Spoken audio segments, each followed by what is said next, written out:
So hello বন্ধুরা, আবার new video তোমাদের স্বাগতম। তো আজকের ভিডিওটা পুরোটা অন্যরকম হতে চলেছে।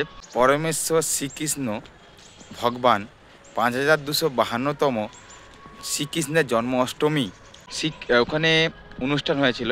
তো হঠাৎ করে ওখানে কারেন্ট চলে যায়।